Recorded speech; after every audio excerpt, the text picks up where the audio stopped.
बुला कुकुर प्रसंग में सुप्रीम कोर्ट कड़ा निर्देश रही जहां कि कड़ा निर्देश देइछन्ति सुप्रीम कोर्ट एवं कार्यकारी करने तुरंत निर्देश रही दिल्ली एनसीआर अंचल तुरंत बुला कुकुर को धरवा सहित से बंध्याकरण करने लगी निर्देश देइछन्ति सुप्रीम कोर्ट और स्थायी भाव में अन्यत्र स्थानांतर करने लगी निर्देश देइछन्ति कोर्ट जदि यह निर्देश पालन करा न जाए ताहले कड़ा कार्यानुष्ठान नेबापई निर्देश दि जाइछि। तेबे दिल्ली और एनसीआर रे बुला कुकुर आक्रमण में लोक मैंने जलांतक रोगर आक्रांत होउछन्ति एवं बुला कुकुर को धरवा लगी एनसीटी दिल्ली एमसीडी एवं एनएमडीसी तुरंत पदक्षेप नेबापई जेबी पादीवाला एवं जस्टिस आर महादेवन को नहीं गठित खंडपीठ जणाइछन्ति एवं बुला कुकुर को धरवा बेले जदि कहीं प्रतिरोध करती तेबे तांको विरोध में कार्यानुष्ठान नियाजिबो। बृहत्तर स्वार्थ दृष्टि सुप्रीम कोर्ट पदक्षेप नहीं 6 सप्ताह मध्य दिल्ली एनसीआर रे 8 कहुचे 5000 बुला कुकुर को कर्तृपक्ष धरवे और दिल्ली नोएडा गुरुग्राम कर्तृपक्ष कार्य करेंगे। तेबे सुप्रीम कोर्ट बुला कुकुर प्रसंग में निज आड़ू दायर मामलार शुणाणी कर जलांतक मृत्यु को लेकिन उद्वेग प्रकाश करते सुप्रीम कोर्ट निर्देश कार्यकारी कर दिल्लीर नगर उन्नयन मंत्री कपिल मिश्रा। तेबे सुप्रीम कोर्ट निष्पत्ति को विरोध कर कुकुर प्रेमी सुप्रीम कोर्ट आदेश को पेटा इंडिया अवास्तव एवं अजौक्तिक पेटा इंडिया एडवोकेसी एसोसिएट सौर्य अग्रवाल कहते कोर्ट निर्देश अवास्तव एवं अजौक्तिक। तेबे से जहाँ जुक्ति करुछंती अधिक कुकुर को आश्रयस्थल रखा द्वारा आश्रयस्थल गुड़िकर अवस्था आहरी खराब हो समस्त कुकुर को बाहर करने अमानवीय और निष्ठुरता को दर्शाऊँगी पेटा इंडिया तरफ कहुई आश्रयस्थल में से रखा संकट वृद्धि करे अन्य अनेक समस्या सृष्टि कहुई। सौर्य अग्रवाल कहते दिल्ली में प्राय 10 लाख कुकुर अच्छा जो कि केवल अधारू कम कुकुर बंध्याकरण करते संख्यक कुकुर को आश्रयस्थल रखा केवल अव्यवहारिक नुहे बर बहुत कष्टकर तेज एने प्रतिक्रिया रही सुनंतु। सबसे पहले मैं सुप्रीम कोर्ट के ऑर्डर का स्वागत करता हूं क्योंकि दिल्ली वासियों को बहुत ही कुत्तों से जो स्ट्रे डॉग्स हैं समस्याएं थी और उसमें हमें लग रहा है कि कहीं ना कहीं कुछ रुकावटें थी जिसकी वजह से जो स्ट्रे डॉग्स हैं डे बाय डे बढ़ते थे। मगर अब सुप्रीम कोर्ट का जो ऑर्डर है उसको हम 100% इम्प्लीमेंट करेंगे और पूरी तरह से कोशिश करेंगे कि 6 महीने के अंदर अंदर 6 हफ्ते के अंदर अंदर कि कहीं भी स्ट्रीट डॉग ना नजर आए। एज पर्टिकुलर तो हमारे पास शेल्टर होम नहीं है मगर 10 हमारे जो स्टेरिलाइजेशन सेंटर काम कर रहे हैं तो उसको हम बढ़ा सकते हैं। मगर अब माननीय जो सुप्रीम कोर्ट का ऑर्डर है उस पर एक्शन होगा और तुरंत ही टेम्परेरी हो परमानेंट हो हम उसको शेल्टर होम बनाएंगे और कोशिश करेंगे कि हम 100% इसका रिजल्ट दें।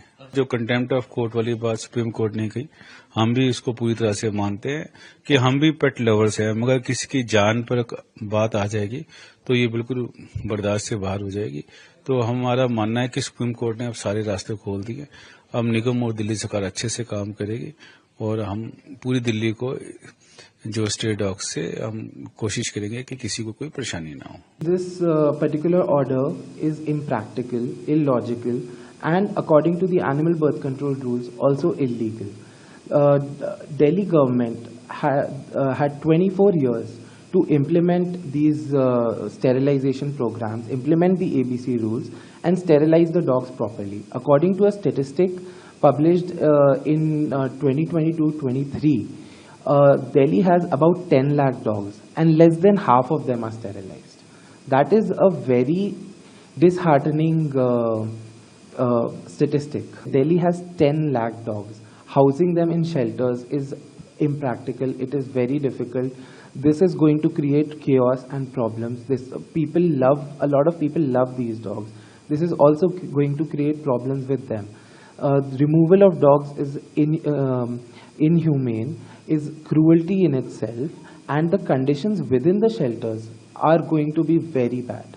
एक तो ये शेल्टर होम्स नहीं होते, ये पॉन्ड होते हैं जहाँ पे आप सिर्फ उनको डंप कर देंगे। और सेकेंडली आप 8 वीक्स के अंदर मिनिमम 10,000 डॉग्स के लिए 5 एकड़ की जमीन रिक्वायर्ड होती है। तो दिल्ली एनसीआर के पास आप कहाँ पे इतनी जमीन ढूंढ लेंगे जहाँ आप 3 लाख से ज्यादा डॉग्स इकट्ठे वहाँ पे ट्रांसपोर्ट कर दें। चलिए एक बार को मान लेते हैं कर भी देंगे, फिर आपको इंफ्रास्ट्रक्चर चाहिए उनको रखने के लिए, आपको मेडिकल स्टाफ चाहिए, आपको स्टाफ चाहिए उनकी केयर करने के लिए, आपको प्रीपेड अमाउंट चाहिए। एक्सपेंसेस जो आप वहाँ पे करेंगे, खाना पीना चीजें, आपको सब प्लानिंग के तहत पहले से खर्चा करना है। तो 3 लाख कुत्ते एक पॉन्ड में रखने के लिए कितना एक्सपेंस आएगा? एक डॉग का 1 महीने का खर्चा होता है 5,000 रुपए। 3 लाख का कितना खर्चा आएगा? आई डोंट नो गवर्नमेंट कैसे करेगी। मैं ये कह रही हूँ, जो डॉग्स आप उठाएंगे, जब वो डॉग बाइटिंग के केसेस वाले डॉग्स हैं ही नहीं, वो एनिमल फ्रेंडली डॉग्स हैं, लोग उन्हें फीड कर रहे हैं, वो सोसाइटी में रह रहे हैं, आप उनको उठा के एक क्राउडेड प्लेस में आपस में कैद कर देंगे, वो कैसे वहां रहेंगे, कैसे सरवाइव करेंगे? और जो ह्यूमन इमोशंस हैं, हम बोलते हैं डॉग्स आर एनिमल फ्रेंड्स, मतलब ह्यूमन के बेस्ट फ्रेंड्स हैं डॉग्स, तो वो सारे डॉग बाइट्स नहीं करते हैं। अगर 100 में से किसी एक ने डॉग बाइट किया तो आई एक्सेप्ट कि गवर्नमेंट अगर सुप्रीम कोर्ट ये ऑर्डर निकालती कि आप एक डॉग उठाओ जो डॉग बाइट कर रहा है, उसको रिलोकेट कर दो या आप उसको कैप्टिविटी में रख लो, तो समझ में आता है। लेकिन सारे डॉग्स उठा के आप रख लो, इट्स वेरी इनह्यूमन। इसके लिए उनको एक स्पेशल, जैसे हम लोग भी उनको सजेस्ट करते हैं कई बार, एक स्पेशल टीम बनानी चाहिए, जैसे हेल्पलाइन नंबर होना चाहिए जहां पे लोग कॉल करके बताएं कि यहाँ पे डॉग बाइट केस हुआ है। केस हुआ है सिर्फ रिपोर्ट ना कर दे, विद प्रूफ बताएं कि हाँ हुआ है।